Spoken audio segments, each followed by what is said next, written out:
আমরা মনে করি এক হাদি থেকে লক্ষ হাদি জন্ম নিবে ইনশাল্লাহ। কি বলো?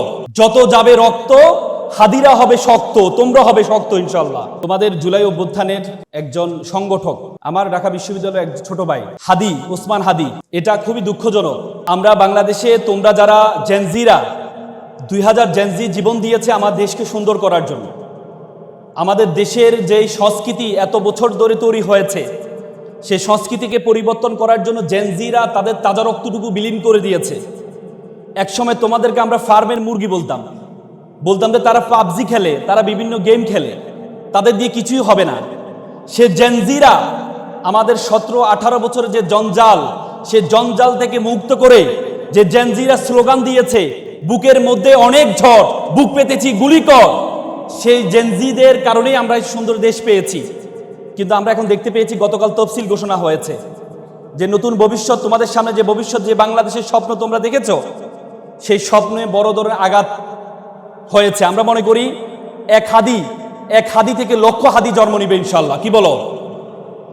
যত যাবে রক্ত হাদিরা হবে শক্ত, তোমরা হবে শক্ত ইনশাল্লাহ। আমরা খুবই দুঃখজনক, আমাদের রাজনীতি একসময়, আসলে রাজনীতি আমি সবসময় বলি, রাজনীতি আমাদের জেনজিদের জন্য না, জেনজিদের জন্য না। একসময় রাজনীতি করতে হচ্ছে যারা অভিজাত বংশের, তারা রাজনীতি করত। আর এখন আমরা দেখতে পাই যাদের কোনো পেশা নেই, যাদের কোনো কাজ কাম নেই, যারা সন্ত্রাসী, যাদের কোনো টাকা পয়সা নেই, যাদের কোনো পড়াশোনা নেই, তারা রাজনীতিতে আসে। কিন্তু তোমরা যারা জেনজিরা, তোমরা সামনে আসছো রাজনীতিকে পরিবর্তন করার জন্য। আমি ওদিন একটা হাদিস পড়ে খুব অবাক হলাম। আল্লাহ রাসূলের ওফাতের সময়, আল্লাহ রাসূল যখন মারা যাবে, সে সময় একজন, আল্লাহ রাসূল মসজিদে বসে আছেন, তখন একজন সাদা কাপড় পরা একজন ব্যক্তি আসলেন। ব্যক্তি এসে আল্লাহ রাসূল হাঁটুর সাথে হাঁটু বসলেন। বসে আল্লাহ রাসূলকে জিজ্ঞেস করলেন, আচ্ছা কিয়ামত কখন হবে? আল্লাহ রাসূল বলছে, আমি জানি না। তখন যিনি বসে আছেন তিনি বলল, আমিও, যে যিনি প্রশ্ন করেছেন তিনিও জানে না। তারপরে প্রশ্ন করেছে যে কিয়ামতের কোনো আলামত আছে? তখন উনি বলল, কিয়ামতের 2টা আলামত আছে। অনেকগুলো আলামতের মধ্যে 2টা বিশেষ আলামত আছে। তার মধ্যে একটি আলামত হচ্ছে দাসীর পেটে মনিব জন্মগ্রহণ করবে। দ্বিতীয় আলামত হচ্ছে যাদের কখনো জুতা ছিল না, পোশাক ছিল না, তারা অট্টালিকার মালিক হবে। তোমরা কি মনে করো সমাজে কি আমরা এখন দেখতে পাচ্ছি না? দাসীর পেটে মনিব বলতে মুফাসসিরগণ ব্যাখ্যা করেছেন, তারা ব্যাখ্যা করেছেন যে দাসীর পেটে তার মানে হচ্ছে যারা এখন সন্তানদেরকে জন্ম দিচ্ছে, বিসিএস ক্যাডার বানাচ্ছে, বড় আইনজীবী বানাচ্ছে, বড় ডাক্তার বানাচ্ছে, পরবর্তীতে দেখা যায় সেই মাকে তারা বৃদ্ধাশ্রমে রেখে আসে। তার মানে যে মনিবকে বানিয়েছে, সেই মনিব তার মাকে দাসীর মতো অ্যাড্রেস করে, ঠিক না? তার মানে কিয়ামতের সে আলামত শুরু হয়েছে। দ্বিতীয় যে আলামত, সেটি হচ্ছে যাদের জুতা ছিল না। তোমরা দেখো তোমাদের আশেপাশে যারা রাজনীতি করে, বড় বড় এমপি হয়েছে, মন্ত্রী হয়েছে, তাদের ব্যাকগ্রাউন্ডের দিকে একটু তাকাও, তাদের ফ্যামিলি একটু খোঁজখবর নিয়ে দেখো। তারা কখনো ড্রাইভার ছিল, নেতার কখনো ড্রাইভার ছিল, নেতার কখনো চামচা ছিল, যাদের কোনো পড়াশোনা নাই, চাঁদাবাজ ছিল, তারা পরবর্তীতে এমপি হয়েছে, কোটি কোটি টাকার মালিক হয়েছে না? তুমি আশেপাশে তাকাও। আমাদের মনে আছে ফেনীতে, তোমরা এখানে ফেনীর কেউ আছো? ফেনীর নিজাম হাজারি ছিলেন, তার ড্রাইভার ছিলেন হচ্ছে জয়নাল হাজারি ছিলেন, তার ড্রাইভার ছিল নিজাম হাজারি। পরবর্তীতে সে ড্রাইভার থেকে সে এমপি হয়েছে এবং হাজার হাজার কোটি টাকার মালিক হয়েছে। তো সুতরাং এই যে রাজনীতি, এই রাজনীতি আমরা চাই না। আমরা চাই আমাদের দেশটা সুন্দর হোক। আমাদের দেশ, আমরা যে স্বপ্ন দেখে 2000 জীবন দিয়েছে, 30,000 পঙ্গুত্ব বরণ করেছে, আজকের এই সুন্দর আয়োজন থেকে আমরা মনে করি এই সুন্দর বাংলাদেশ আমরা সকলেই প্রত্যাশা করি। তো সুতরাং আজকে আমি তোমাদেরকে এই সুন্দর যে আয়োজন তারা করেছে, ওয়ান ওয়াই স্কুল চমৎকার আয়োজন করেছে। আমি তোমাদেরকে 3টি টি এবং 3টি এল আমি বলে কথা শেষ করব। 3টি টি ফর থিঙ্কিং। প্রথম হচ্ছে thinking, T for ট্রাইম and T for target. তোমাদের 3টে জিনিস মেক শিওর করতে হবে। একটা হচ্ছে থিঙ্কিং, ট্রাইম অ্যান্ড টার্গেট। থিঙ্কিংটা কেমন দেখো, আমরা প্রত্যেকে চিন্তা করি। চিন্তাবিদ ব্ল্যাক একটা চমৎকার কথা বলেছেন যে আমরা প্রতিদিন 60 থেকে 70 হাজার বার চিন্তা করি। 60 থেকে 70 হাজার বার আমরা চিন্তা করি। সে 60 থেকে 70 হাজার চিন্তার মধ্যে 95% চিন্তা হচ্ছে নেগেটিভ। তার মানে যখন আমাদের চিন্তাগুলো নেগেটিভ হয়, তখন আমরা পজিটিভ কোনো কিছু আমাদের থেকে প্রত্যাশা করা যায় না। আজকে দেখো, তোমরা জানো আলবার্ট আইনস্টাইনের ব্রেনকে চুরি করা হয়েছে। ডক্টর টমাস হার্ভে, তিনি একজন আমেরিকার একজন চিকিৎসক ছিলেন। আলবার্ট আইনস্টাইন যখন মারা যায়, তখন তার মগজ, তার ব্রেনকে চুরি করেছে। চুরি করে সে তার বাড়িতে নিয়ে যায়, নিয়ে গিয়ে দেখে যে আলবার্ট আইনস্টাইনের এত মেধা, সে এত মেধা, তার ব্রেইনের কোনো পার্থক্য আছে কিনা। পরে তিনি দেখলেন তার ব্রেইনের কোনো পার্থক্য নেই, আমাদের যে ব্রেইন, আমাদের যে মগজ, তারও সেম, কোনো পার্থক্য নেই। তখন তিনি বললেন তাহলে আমাদের যেহেতু কোনো পার্থক্য নেই, তার মানে তাহলে মূল পার্থক্য হচ্ছে আমাদের থিঙ্কিংয়ে, চিন্তায় হচ্ছে আমাদের মূল পার্থক্য।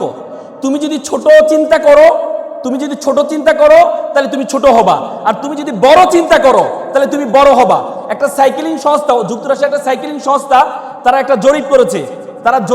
তারা বলেছে একটা মানুষ তার কর্মস্থল, তার শিক্ষা প্রতিষ্ঠান এবং তার বাসা, এর 15 কিলোমিটারের মধ্যে যা কিছু ঘটে সে সেরকম করে চিন্তা করে। যে 15 কিলোমিটারের মধ্যে যতটুকু ঘটে সে মনে করে মানুষ এভাবে খায়, মানুষ এভাবে চিন্তা করে, মানুষ এভাবে ঘুমায়, সবকিছু এতটুকুর মধ্যে। কিন্তু না, এই 15 কিলোমিটারের মধ্যে আমাদের গন্ডি হচ্ছে 15 কিলোমিটার পর্যন্ত, কিন্তু তোমার গন্ডি 15 কিলোমিটার পর্যন্ত না। ইউ আর গ্লোবাল সিটিজেন, পৃথিবীটা একটা বিশ্বগ্রামে পরিণত হয়েছে। You have to think beyond Bangladeshi border. তোমাকে বাংলাদেশের বর্ডারের বাইরে চিন্তা করতে হবে, তোমাকে চিন্তা করতে হবে বড়। তোমাকে আল্লাহ তাআলা বলছেন কুনতুম খায়রা উম্মাহ, you are the noblest nation, you are the best nation. Allah তাআলা বলেছেন বিশ্ব জগতে যা কিছু আছে সবকিছু আমি তোমার জন্য সৃষ্টি করেছি। আল্লাহ তাআলা কোরআনে বলেছে হুয়াল্লাযী খালাকালাকুম মা ফিল আরদি জামিআ, এই আসমান এবং জমিনে যা কিছু আছে আমি সবকিছু তোমার জন্য সৃষ্টি করেছি। সুতরাং তুমি তোমাকে কেন ছোট মনে করো? এই জন্য তোমাকে বড় মনে করতে হবে। তোমরা এপিজে আব্দুল কালামের নাম শুনেছ। তিনি সকালে ঘুম থেকে উঠে তিনি সবসময় বলতে আই এম দ্য বেস্ট, আমি সেরা, আই এম দ্য উইনার, আমি বিজেতা।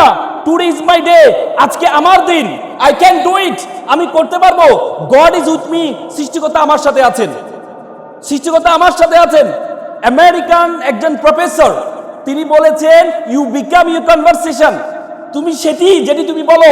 তুমি যদি তোমার ব্রেন হচ্ছে তোমার সবচেয়ে বাধ্যগত সার্ভেন্ট, তুমি যদি তোমার ব্রেনকে বলো তুমি ছোট, তাহলে তোমার ব্রেন বলবে ইয়েস স্যার আপনি ছোট। তুমি যদি তোমাকে বলো আমি বড়, তোমার ব্রেন বলবে ইয়েস স্যার আপনি বড়। তুমি যদি তোমাকে বলো আমি একা, তোমার ব্রেন বলবে ইয়েস স্যার আপনি একা। তুমি যদি তোমার ব্রেনকে বলো আমি যেহেতু একা, এ জীবন রেখে লাভ নাই, তোমার ব্রেন বলে ইয়েস স্যার আপনি একা, জীবন রেখে লাভ নাই, keep it up, keep going on. আত্মহত্যা করেন, এই জন্য আমরা আত্মহত্যা করি। এই জন্য তোমরা এখানে যারা আছো তোমাদেরকে মনে করতে হবে তুমি সেরা। আই এম দ্য বেস্ট, বলতে পারবা আই এম দ্য বেস্ট? আমার সাথে বলো I am the best, loudly বলো আমি সেরা, লাউডলি চিৎকার দিয়ে, তোমরা জেনজি চিৎকার দিয়ে বলো আই এম দ্য বেস্ট, আমি সেরা। টুডে ইজ মাই ডে, আজকে আমার দিন। তুমি তো সেরা। ওয়ান ওয়াই স্কুল সেরা না? তোমাদের জন্য চমৎকার আয়োজন করেছে। তুমি যদি বলো, আমি বলো ওয়ান ওয়াই স্কুল, তোমরা বলো তুমিও সেরা, পারবা তো ইনশাল্লাহ? বলো ওয়ান ওয়াই স্কুল, লাউডলি বলো তুমিও সেরা। আজকে থেকে মনে করবা তুমি সেরা। তুমি কখনো তোমাকে ছোট ভাববা না। তোমার চিন্তার জগৎ যত বড়, দেখো বাংলাদেশের 5% জনগণের কাছে 95% সম্পদ আছে বাংলাদেশের, এবং 95% জনগণের কাছে মাত্র 5% সম্পদ আছে।